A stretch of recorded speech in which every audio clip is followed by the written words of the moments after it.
everyone. Hello from Jerusalem. I'm Sarah Tuttle-Singer, New Media at Times of Israel, with our founding editor, David Horovitz. Hey, everybody. We are new to doing this whole Facebook Live thing, especially in the group context, group setting, so we're going to have fun with it. It's going to be an adventure. And if, something's going awry, you let us know.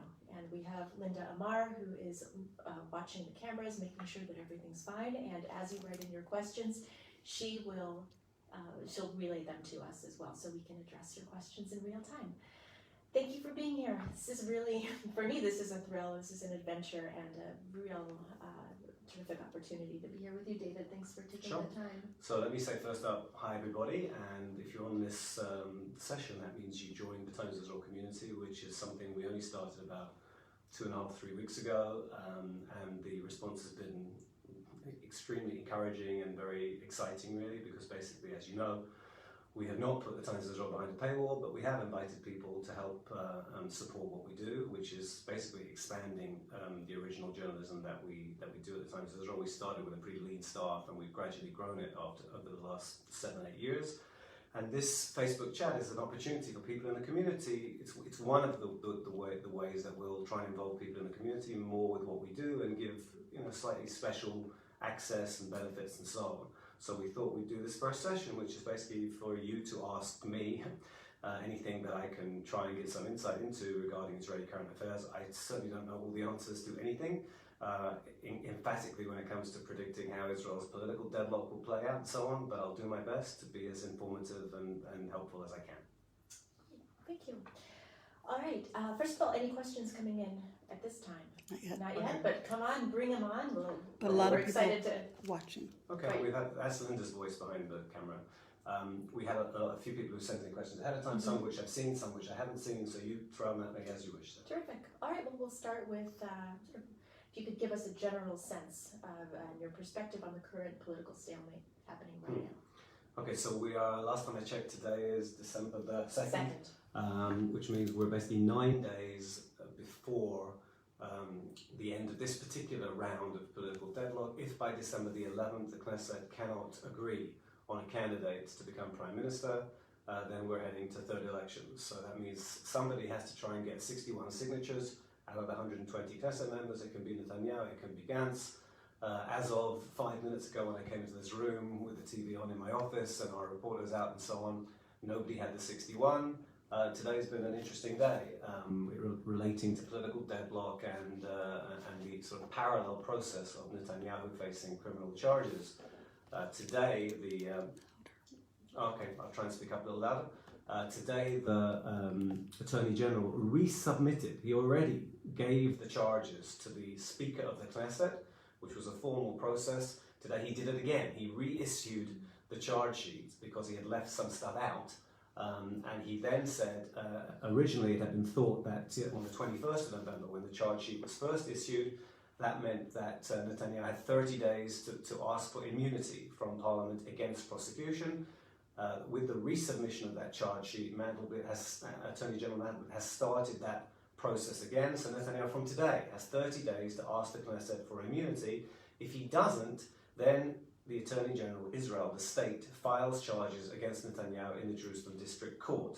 The thing is that nobody can discuss the Prime Minister's potential immunity because the Knesset committee that would handle those charges isn't sitting. There is no Knesset committee that would handle the initial request, which would then go to the full Knesset, and therefore the process by which Netanyahu could be charged in court hasn't even started yet, might not start for many, many more months. So that's where the accompanying sort of legal process sits in parallel with the political deadlock. Now Netanyahu is now saying, we haven't heard him say it in his own voice. I'm just going to come a little nearer now in case, because I'm getting signals from Linda that this isn't loud enough. Hopefully that's a bit better. Netanyahu has not made public what his party says is his latest offer, which is that he would carry on as Prime Minister for just the next 4, 5 or 6 months, it's not completely clear, and then would hand over to Benny Gantz, his main challenger, for another 1.5 years. There's a whole convoluted offer ostensibly on the table. Why am I telling you I can't predict it? Because you won't know until you know. What I would say is the key obstacle, really, to a unity partnership between Netanyahu and Gantz is that Gantz simply doesn't trust Netanyahu to step down as promised under any deal they might agree. So there's lots of other stuff you'll hear being discussed, and this one will do that, and this particular demand, and this a specific issue. At root, I think, Blue and White, Benny Gantz, the main rivals to Netanyahu, whatever Netanyahu promises, they don't believe that if they let him go first as prime minister, because the parties are so, because the blocs are so even in the Knesset, that he will ever step down, even if he agrees to do so. And therefore, it seems that they're not prepared to do any deal with him. But again, I'm telling you that on Monday afternoon, Israel time, late afternoon, and things can change in an instant. Now, Benji Levitt, who has long been with Times of Israel, a comedian, blogger, and good friend, he asks that it seems like so much of the current political situation would be different if we had term limitations. Is this not a normal expectation for democracies, and what are the chances that Israel could end up adopting this? Okay, so we have this extraordinarily democratic political system, which they try to reform every now and again, which they reformed in the 90s with the direct election of the Prime Minister. That didn't work, so they scrapped that after 2 elections. In our system, every vote counts. You vote, no constituencies, nationwide, pure proportional representation. If your party gets more than 3.25% of the votes nationwide, you get your seats in Parliament. And Benji's right, we have no term limit. So the Knesset, of course, has a limit. We have elections every four or so years, although more recently, rather more often than that, because the Knessets have dissolved. But the Prime Minister can serve unlimited numbers of terms. Now, that's not American, but it's British, for example. In Britain, you'll recall Margaret Thatcher was Prime Minister for a decade, Tony Blair was Prime Minister for a decade. Netanyahu is currently in the longest consecutive term of any Prime Minister ever, and this summer he overtook David Ben-Gurion as Israel's longest serving Prime Minister cumulatively. He's been Prime Minister longer than anybody else. And it's a relevant question that Benji asks in the context of the criminal allegations against Netanyahu, because in some countries, for example France, where there are term limits, a sitting president wouldn't be charged during his tenure. It would wait until afterwards. The thing is, in Israel, there are no term limits, and therefore there's no automatic afterwards. So I don't know. I don't have a definitive answer on term limits. I've heard a very compelling argument that says elections, in a way, are term limits, because every time that someone is up for re-election, potentially their term is over. And if the Israeli public wants to give Netanyahu or anybody else another term, it's a new choice. And then there are other people who argue, among other things, that simply being Prime Minister, being in so sensitive a position for so long is potentially problematic. There are people who say it can be corrupting, and who will cite the allegations against Netanyahu as proof of that. I could give you a very simple, pat answer. I think it's easy to say, of course we should have term limits. I don't think it's so simple. I think our experience shows that some of the reforms that we thought would be good to our political system didn't turn out so well. And I can also understand the appeal in this tiny country, in this very threatening and unpredictable region, of having someone in power who's got experience in the job. So, maybe we should have, maybe we shouldn't have. Where should those limits be drawn? 10 years, not be eligible for re-election if you've served for 10 years? I think there are potent arguments for that, but I wouldn't give a definitive answer. Thanks. So, let's get down to brass tacks. How does the government in Israel run when there actually isn't a government, or when things are so up in the air? What things happen as usual? What things don't happen at all? What things happen differently? Yeah, it's another really good question. I hope I'm a little louder now, and I hope people are hearing me okay. Are we? Can you hear us? Okay, good. So we've had one story that partially answers this question, and we'll have another article prompted in part by this question, because it was clear to me we haven't covered this in enough detail. So we had an article by our diplomatic correspondent, Raphael Aaron, and the headline on that was, "With no proper coalition since 2018, Israeli governance is lost in transition." And that article talked about the big limitations, mainly on a prime minister who's heading a transition government. And the fact is that in Israel, really since last December, so very nearly a year now, when the Knesset dissolved ahead of the April elections, since then we've basically had transition government. And in a transition government, a lot of things are unclear. There are things that are not definitive, and that If a prime minister tried to do them, it's possible there would be court challenges and so on. But some of them are fairly clear. That, you know, that for example, I'll just quote a legal expert who was quoted in that article, who said the closer we get to new elections, the more the margin of discretion narrows for a prime minister in a transition government. In other words, if it's clear that you're about to lose power, legal precedent and other factors would suggest you would have less room to take quite dramatic decisions. But it's already clear to us that a caretaker government, such as we have now, it shouldn't be making senior appointments like new Supreme Court justices or a new police chief. That was an expert quoted in that article, and we don't have a police chief at the moment. We have an acting police chief because it has been deemed inappropriate for a transition government to appoint a new police chief. Netanyahu has spoken a lot, it's in the news again today, about wanting to annex parts of the West Bank, specifically the Jordan Valley area.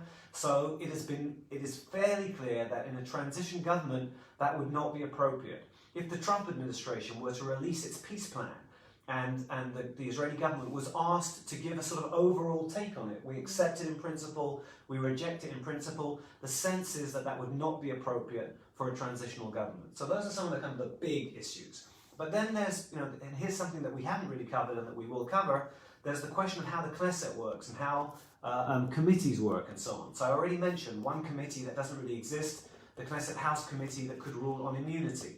Most Knesset committees are not functioning. The Foreign Affairs and Defence Committee, which is the most important committee, I suppose you'd say, in the Knesset, which deals with security issues and major issues, and which is required to have parliamentary oversight over the security hierarchies and so on, that is functioning. There's something called the Arrangements Committee, which deals with practicalities in the Knesset. That is somewhat functioning. The Finance Committee is functioning, but in terms of legislation, there's nothing significant going on. The last Knesset, between spring and late summer, the only legislation it passed was the legislation to dissolve itself. And the last thing that I'll say is at the moment, ministries are functioning with their budgets. The budgets were agreed, and the budget was agreed until the end of 2019. If nothing changes, January the 1st, 2019, there is no real budgets for the ministries, and how will they function? They'll simply be allocated 1/12 of the annual budget that they were being given in 2019. So the longer it goes on, the more complicated and the more hamstrung Israeli political leadership becomes. Good question. So Raphael Helleman asks, Israeli politics have always been interesting, that's for sure. What are the factors leading to the impasse now as opposed to in the past? Yeah, okay. These are great questions for which there are there's a multitude of answers to that question. So the first point is, indeed, Israel has always been very divided, and our system has kind of emblemized it and shown it. We've never had single-party government in the whole history of Israel. It's always been coalition government, and there have always been special interest parties. Now, you might ridicule this, and many of us, take a somewhat dim view of aspects of it. But in America you have 320 million people, and broadly speaking, two parties. And in this country we have 9 million people, and 30, 40 parties running for election, and 9, 10, 11, 12 parties clearing that threshold and getting into the Knesset, and 4, 5, and 6 parties in the coalition. It's not ideal. If you raise the threshold, then some of those parties would disappear. Maybe the parties on the left would merge, the ultra-Orthodox parties would merge, and so on. You could reduce that number further. That's something that they've talked about doing, but they haven't done. But the bigger divide is not, between this and that small parties. It's really between blocks. And you saw it in the current election, and you saw it in the last election, and it's maybe an oversimplification. In fact, it is an oversimplification to say this is all about Netanyahu, but a lot of it is about Netanyahu. The issue of the influence of the ultra-Orthodox is a big dividing factor in Israel. Attitudes to the Palestinians and the region as a whole, big divisions between left and right. But I think a huge issue in the last few years has been Netanyahu. And it's been the question, again, obviously I'm oversimplifying a little bit, but almost you could say that the last two elections, and maybe more, have been kind of a referenda on two aspects of Netanyahu. The Netanyahu who is quite widely seen as a prime minister who has protected Israel from threats without, who gets lots of points for security, if you like. Remember, we have conscription in this country, and when people vote They think about who's going to keep our kids safe in the army. So Netanyahu, relatively high scoring as someone keeping Israel safe, as opposed to Netanyahu, relatively widely seen inside Israel as a very divisive figure, stirring up sectors of the populace against each other. And I think that's crystallizing more and more and more. And of course, because he's facing charges, it becomes even more a divisive issue between those who think that the left and the liberals are out to get him, and that the right is being treated unfairly, and people who oppose Netanyahu who think, well, he must answer for the charges against him, and so on. So he is very much at the heart, I think, of our divides here. Not the only factor, but maybe the factor that's most obvious now. His main challenger, the Blue and White Party led by Benny Gantz, is in the game because they're credible on security. Gantz is a former chief of staff, 2 other army chiefs of staff in that party, and what holds that party together, because they're all over the place politically. Some of them are more hawkish than Netanyahu, some of them more dovish on the issue of the Palestinians. What holds that party together is their common sense that Netanyahu ought to go. So you have to say a huge factor now in the divides in Israeli politics swirls around the question of whether Netanyahu is good for Israel or bad for Israel as Prime Minister. Now, Richard Combs asks, what game is Lieberman playing in all of this? How does he factor in? Okay, so that's another terrific question. So Avigdor Lieberman, Netanyahu's former very, very senior aide as Prime Minister, his former Defense Minister, his former Foreign Minister, the head of the Israel Beitenu party. In both April and September, he emerged as the power broker, the kingmaker, potentially. And you know, on April the 7th, when we had the last but one elections here, there were exit polls at 10 p.m. and it was pretty clear from 2 of the 3 exit polls that Benny Gantz did not have a majority and that Netanyahu did have. And therefore at midnight on that night, when Gantz gave a victory speech, a lot of people, including political commentators like myself, were dismissive of Gantz. Why would you give a victory speech? Obviously, you didn't win the election. And 2 hours later, when Netanyahu gave a victory speech, we all thought, that's perfectly reasonable, you've won the election. Only 7 weeks later did we realize that Netanyahu hadn't won the April election because of Lieberman. Because Avigdor Lieberman, a man of the political right, a natural ally of Netanyahu, in April and May refused to join Netanyahu's coalition, claiming that Netanyahu was too soft, gave in too often to the ultra-Orthodox. He wasn't prepared to sit in the Netanyahu coalition unless they passed a bill on drafting the ultra-Orthodox unchanged. Now, the irony, if you like, or the skeptical approach that we need to bring in here is that that law, that bill, would not radically change the number of ultra-Orthodox going into the army. So Lieberman would say it's a point of principle, but the fact is it wouldn't have made that much of a difference, but that was Lieberman's holdout. So he didn't join that coalition, and Netanyahu, rather than give anyone else a chance, pushed through a vote to dissolve the Knesset. So we had elections again in September. And what's interesting related to this question is that in April, if you voted Lieberman, you thought you were really supporting Netanyahu. In September, if you voted Lieberman, you knew that he could not be relied upon to join the Netanyahu coalition, and yet he rose. Lieberman, Yisrael Beitenu, rose from 5 seats to 8, giving him even more power as the kingmaker, and that's where he's been, again, for the last September the 17th till today, so the last 2.5 months, when Netanyahu failed to build a majority, and Gantz failed to build a majority, and the Knesset is now struggling to unite around anybody to build a majority. It's Lieberman who could solve that today. He could say, you know, I've had enough of this, I'm joining forces with Gantz, or I've had enough of this, I'm joining forces with Netanyahu. He could still do that. He's not doing it. So the question is, what's his game plan?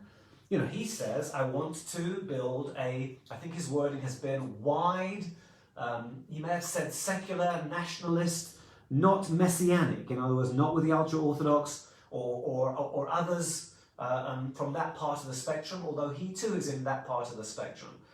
He doesn't want to sit with the Arab parties in government, and therefore he's basically said it has to be Likud, Blue and White, and me, and anybody else who joins on our terms. The big 2 parties have not agreed to sit together, as we discussed at the beginning of this session, and therefore we're deadlocked. Lieberman could fix it. His game ultimately, you know, you could argue that his game is to survive. His was the party of the Russian immigrants to Israel, and a generation after the main hundreds of thousands of Russian immigrants came here from the former Soviet Union, 89, 90, 91, that community are becoming Israeli, and they don't vote so strongly on Russian immigrant interests. So you might say that part of what he's doing here is trying to redefine himself politically as the champion of secular Israel, because his previous constituency, the Russian immigrant community, is gradually sort of becoming as Israeli as more veteran Israelis. All right, now Jeffrey Littman writes, and it's a long question, but a very interesting, detailed one. My questions are more philosophic. Judaism has affected the whole of my life. I have no religious belief, but humanity and the future of mankind are major concerns. Now, sadly, the Holocaust is the reason I'm around, and tragically pogroms, murder, concentration camps, and the like destroyed all my ancestors as part of the consistent, familiar, and irrational outpourings of anti-Semitism. It is all quite beyond me. It explains my attachment to Israel. My hopes was always for a truly democratic nation, a light to all the nations, a bastion of understanding, and a place where one could try to live up to such hopes. I now fear that Israel cannot meet my expectations and that its founding rationale is no longer tenable. For the sake of all the millions of people who died because they were Jews, I want to be wrong. My question is, how can how can I do something about this? And if Israel and the diaspora share no common beliefs in democracy or the future of mankind, then where are we going? Okay, Jeffrey, so that's a really bleak question, coming from the heart, I'm sure. So a few things that I would say. First of all, I think Israelis are committed to democracy. I think they're worried about their democracy, but I think they're very keen on maintaining it. I think that's remarkable. I don't think it's something we can take for granted. When you think about it, our 9 million people, 76%, 24% Jewish, non-Jewish, and therefore the non-Jewish minority, most of them come from the Middle East without a democratic tradition. Much of the Jewish majority come from the Middle East and North Africa without a democratic tradition, and yet we're committed to our democracy. If we weren't, one of the great dilemmas that we have in Israel, and I'm trying to say an awful lot, fairly briefly here, we feel a religious and a historic connection to biblical Judea and Samaria, the West Bank.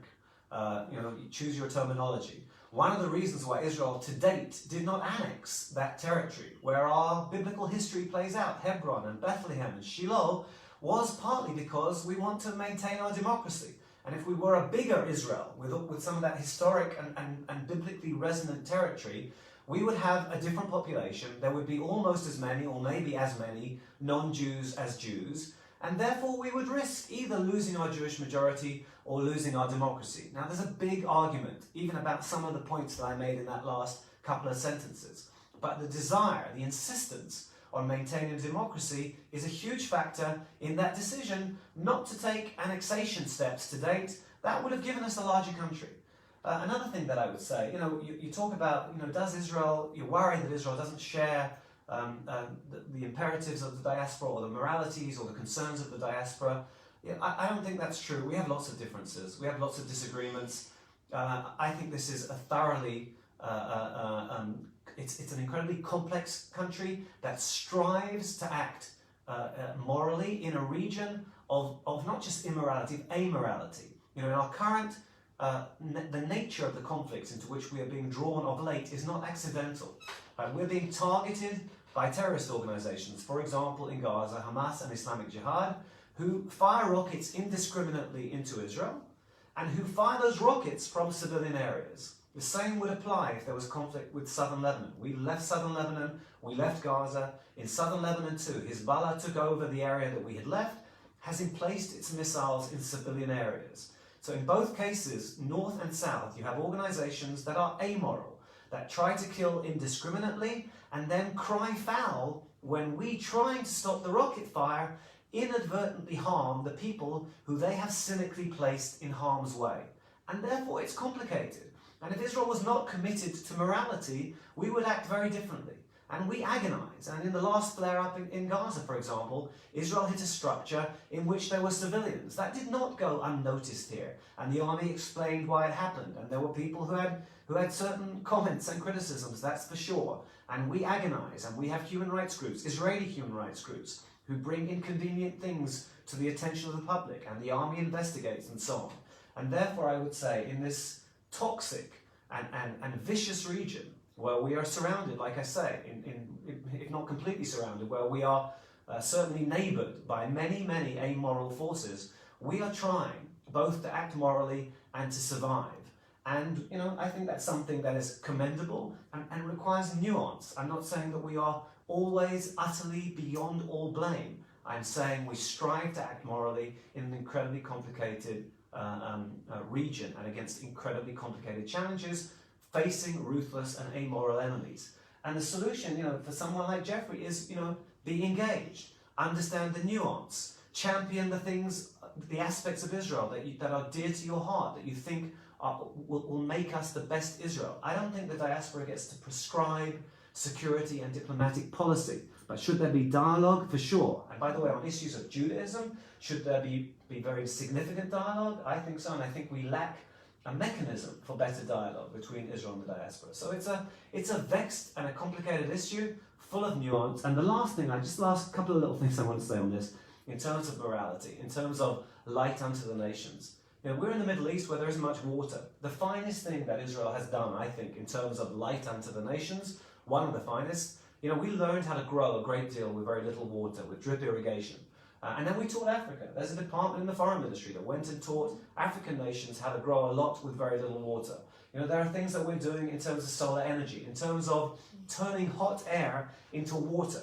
There are lots of, there's an Israeli army search and rescue unit that goes to any humanitarian disaster area anywhere in the world to save lives. Even in countries that have no relations with us, we'll offer assistance. Again, there's a great deal that as the most would-be democratic and moral supporter of Israel that you can identify with.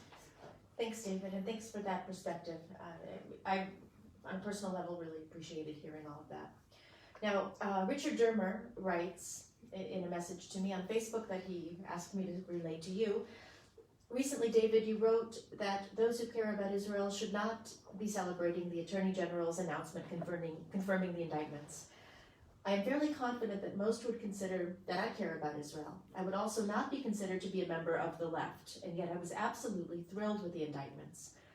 I hope that, David, that you recognize that there are those of us who consider Benjamin Netanyahu to be the most dangerous Jew currently living on the planet, given that as long as he is prime minister, he has the capacity of making decisions that could cost Jewish lives. And since it is clear that he seems determined to stay in power at any cost, it is not hard to imagine a scenario where he will make a decision that costs Jewish lives if he thinks it will help him avoid conviction. Therefore, there are some of us who are absolutely thrilled with the indictments, being that it has created some momentum to finally rid Israel of Prime Minister Netanyahu and his family. The rule of law matters, and so does putting the country before oneself. And Richard is hoping that you'll speak to some of this. Okay, so the question quotes the beginning of an article I wrote on the day that the Attorney General announced the indictment against Netanyahu, the headline of which was asking us to side with him against the state. Netanyahu harms his beloved Israel. So if you read the piece, even from the headline, you can tell I wasn't saying there was, there were not two sides to the story. I was making the point in the first paragraph that when the serving Prime Minister of Israel has criminal charges against him, a Prime Minister who has earned the public's trust for longer than any other Prime Minister in Israeli history, one should recognize that this is not necessarily something to celebrate. I think one can appreciate that the serving of the indictments shows that nobody is above the law in Israel. It's not the first time that a very, very high-ranking Israeli has been in such a situation. It is the first time that a serving Prime Minister has had charges issued against him. The second paragraph was, neither should there be any underestimating the gravity of the conclusion carefully drawn by the Attorney General that the Prime Minister must answer in court for his actions in the 3 graft cases against him. It's a complex and nuanced position. It shows our democracy to be functioning. It's sad that our democracy has to function in this way. Netanyahu certainly has the capability as a Prime Minister to place lives at risk, and the capability as a Prime Minister to save lives. On balance over the last 10 years, I think security has been a huge factor in our elections. And I said it before, one of the reasons why Netanyahu has kept getting elected is because enough people felt he was best able to save lives. Again, there's a range of takes. And there are people whose criticisms of Netanyahu are even stronger than those that Richard expressed in his email to you.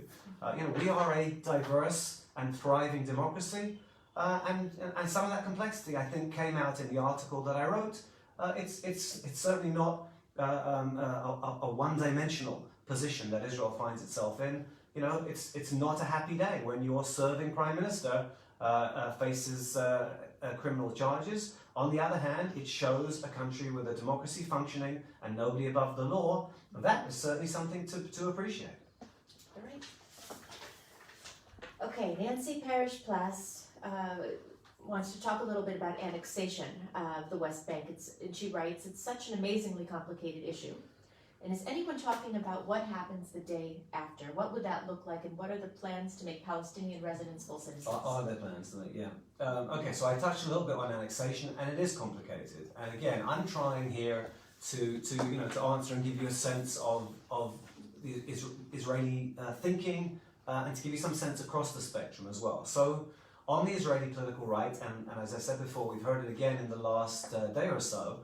There's great support for at least partial annexation of biblical Judea, Samaria, the West Bank. Again, choose your terminology. I used to give lectures in the army in Hebrew, and when you're talking to the army about current affairs, you're not supposed to steer them, of course, politically. You're supposed to try and tell them what's going on. There is no neutral language, so I used to say things like Yudah v'Shomron and Hagadah Maravit, Judea and Samaria, and the West Bank, and hopefully just confuse everybody. So, it's very hard to find the neutral language. So, on the further you go to the right, in some quarters of the right, annex parts of the territory, annex all of the territory, and so on.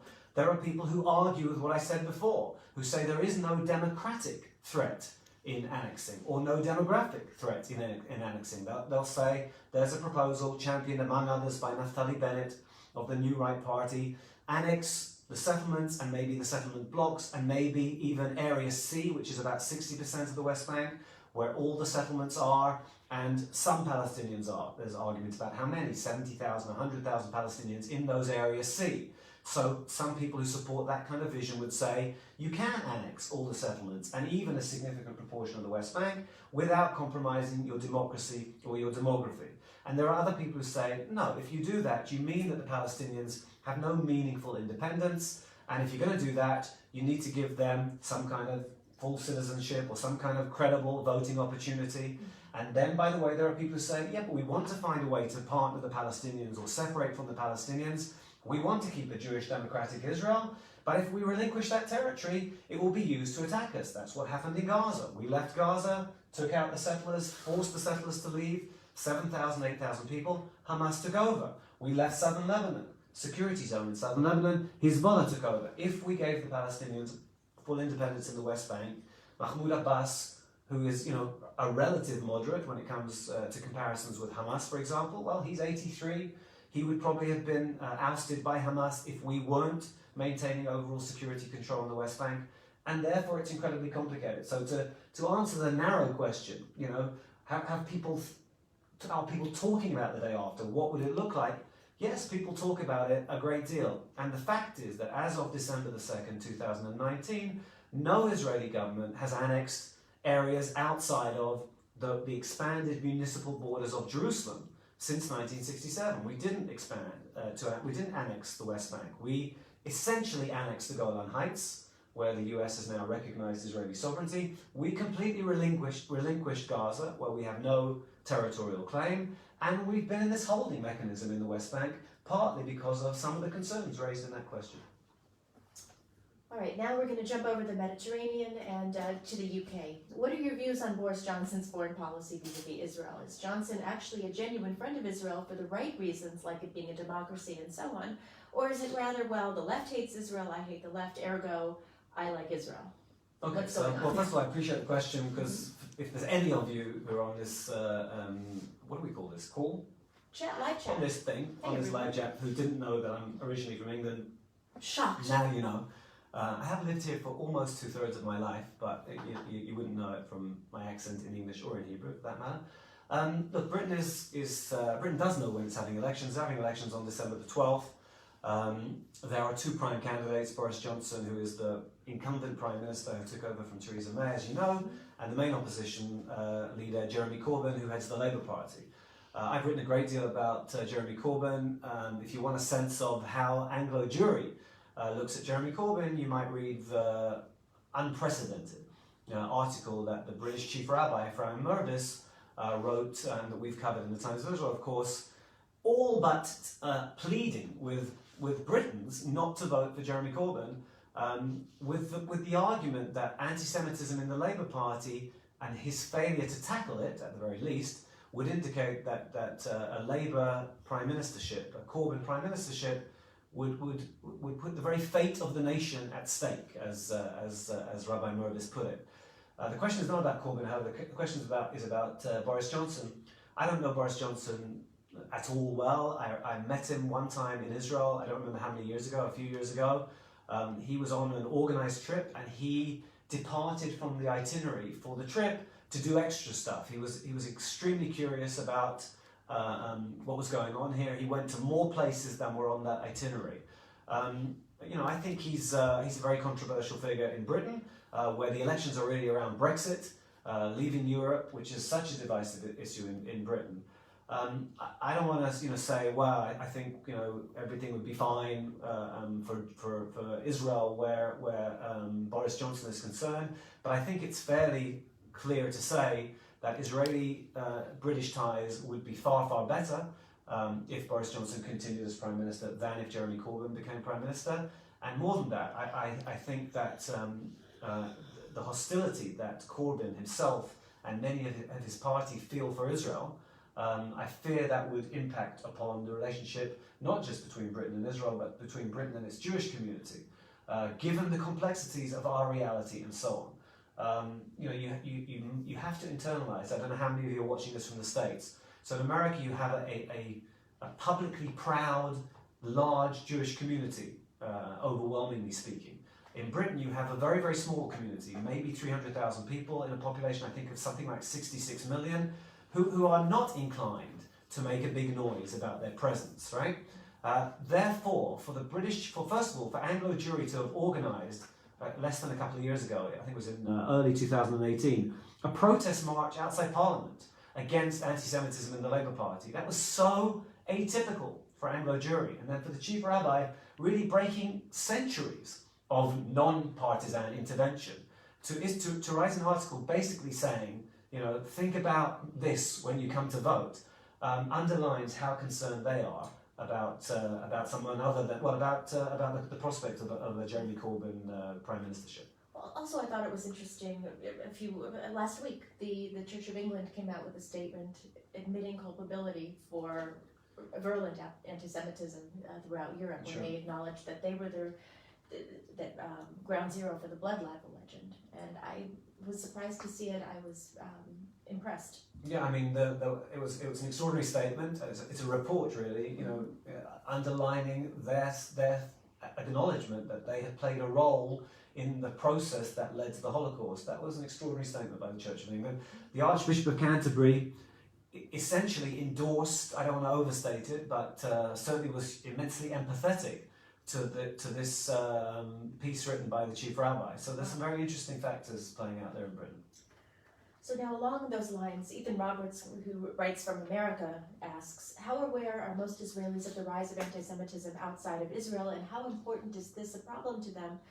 And is that at all a consideration in how they vote? I think Israelis are again, generalizing terribly, pretty sophisticated, fairly worldly, fairly, there's a great deal of media focus in this country on external affairs. I would have said a few years ago that, Israelis were so preoccupied with domestic issues that not so much time devoted to overseas matters, but I think Israelis are increasingly savvy. Sometimes it takes a while for things to permeate. Concern over boycotting initiatives against Israel, which was very clear in the diaspora for a long time, took a long time to be internalized here, and became internalized when an occasional pop singer cancelled a concert. The sort of economic concerns, the image concerns, the impact on campuses outside of Israel took a long time to percolate here. But still, I think people are aware of it and they're concerned about it. We look at our immigration figures, and this is a country that I would say was tragically revived too late to serve as a refuge for the Jews of Eastern and Central Europe 80 years ago, but then did serve as a refuge for the Jews of the Middle East and North Africa after it had been founded, but then didn't really think that there would be, in our lifetimes, a need for Israel as a refuge for people, or a perceived refuge for people from Western countries. And yet, if you look at immigration figures in the last few years, not every year, most years of late, the greatest proportion of olim, of immigrants to Israel, has been Jews from the former Soviet Union. But in some recent years, the biggest proportion of aliyah, of immigration, has been Jews from France. Some of whom moving here out of choice, but some of whom moving here because of a sense that they couldn't lead proudly public Jewish lives in parts of France, notably in parts of Paris. I don't think that was something that 10, 20 years ago, any of us, Jews in Israel, Israelis, people who care about Israel, people abroad and so on, I don't think that was something that had been anticipated. And people are aware of that. People are aware of concerns over anti-Semitism and extremism, because the concerns are interconnected there. Elsewhere, we know what we're grappling with, we know what people abroad are grappling with. I give a lot of talks, I used to talk to people about terrorism, and it would be otherworldly for them, visiting groups from Europe, from the United States. Terribly, it's not unfamiliar to anybody from France, from Britain, from the United States. And therefore I think all the awarenesses are growing, and the information is more easily transferred. Yeah, people here are pretty aware of what's going on abroad. Any other questions from the audience? Okay, all right, so So that was good. I hope it was audible. I hope it was informative. It's the first of these kind of things that we'll do, and in future weeks we'll have other people from our staff doing these kinds of sessions on issues that that become prime issues. We've got some fantastic journalists here with a great deal of insight that I hope will be useful for people. And I thank you again for joining the community. I thank you again for being on this Facebook Live session. I thank you, Sarah, for organising it, and Linda, out of sight behind the phone, for making it happen. Thank you. And David, before we sign off, Ken Toltz, who recently made Aliyah and wrote in as he was watching the broadcast, wants to thank you for explaining the situation and helping maintain sanity around here. So, Okay. kol hakavod to you and Thank to you. the entire team at Times of Israel for all the work. Linda, thank you for holding the camera and getting us the Pleasure. questions and for making all this happen. And thanks to all of you in our community for being part of us. And it's wonderful to get to know you all a little bit better through the Facebook group and hopefully in person sometime in Jerusalem or abroad. And thanks for being here. Thank you.